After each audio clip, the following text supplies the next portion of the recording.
बहुत समय पहले की बात है। एक सुंदर और विशाल राज्य था सुंदरगढ़। इस राज्य की रानी वसुंधरा अपनी बुद्धिमानी और दयालुता के लिए जानी जाती थी। लेकिन कई वर्षों से रानी बहुत दुखी थी, क्योंकि उनके राज्य में अजीब घटनाएं घट रही थी। कभी फसलें अचानक सूख जाती, कभी जंगल में आग लग जाती, कभी राजमहल के सैनिक अचानक रहस्यमय तरीके से बेहोश हो जाते। यह सब देख रानी बहुत चिंतित थी। एक दिन रानी को एक पुरानी किताब मिली, जिसमें लिखा था, सुंदरगढ़ राज्य पर एक छाया मंडरा रही है जो सिर्फ एक परी के रहस्य को सुलझाने से हट सकती है। यह पढ़कर रानी चौंक गई। किताब के अनुसार यह परी नंदिनी थी, जो एक गहरे जंगल में रहती थी, लेकिन कोई नहीं जानता था कि वह कहाँ थी और उसे कैसे ढूंढा जाए। रानी ने निश्चय किया कि वह खुद इस रहस्य का हल निकालेगी।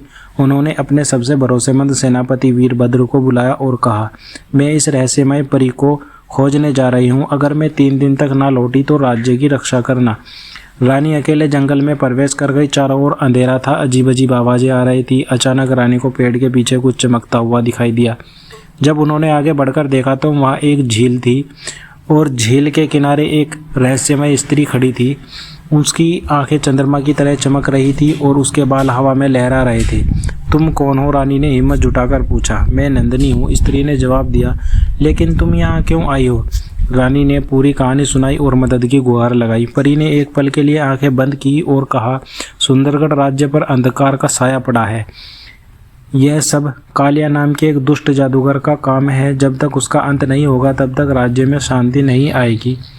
रानी ने हिम्मत नहीं हारी और परी से पूछा, मुझे क्या करना होगा? नंदिनी ने कहा, कालिया बहुत शक्तिशाली है, लेकिन उसकी शक्ति का स्रोत काले हीरे में है, जो एक गुफा में छिपा है। अगर तुम वह हीरा तोड़ दो तो उसकी शक्ति खत्म हो जाएगी। रानी तुरंत परी के साथ गुफा की ओर बढ़ गई। रास्ते में भयंकर तूफान आया, बड़े बड़े पत्थर गिरने लगे, लेकिन रानी ने हिम्मत नहीं हारी। जब वह गुफा में पहुंचे तो वहां कालिया खड़ा था। उसकी लाल आंखें जल रही थी। तुम मुझे रोक नहीं सकते, उसने जोर से हंसते हुए कहा। लेकिन तभी नंदिनी ने अपनी जादुई शक्ति से रानी को एक तलवार दी और कहा, यह तलवार केवल सच्चे हृदय वाले को विजय दिला सकती है। रानी ने पूरी ताकत से तलवार चलाई और काले हीरे पर वार किया। हीरा टूटते ही कालिया जोर से चिल्लाया और धुएं में बदलकर गायब हो गया।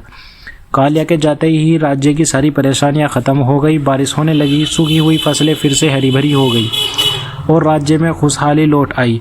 रानी वसुंधरा ने परी नंदिनी को धन्यवाद दिया, लेकिन परी मुस्कुराकर बोली, जब तक दुनिया में अच्छाई है तब तक बुराई को हराने के लिए कोई ना कोई हमेशा खड़ा रहेगा।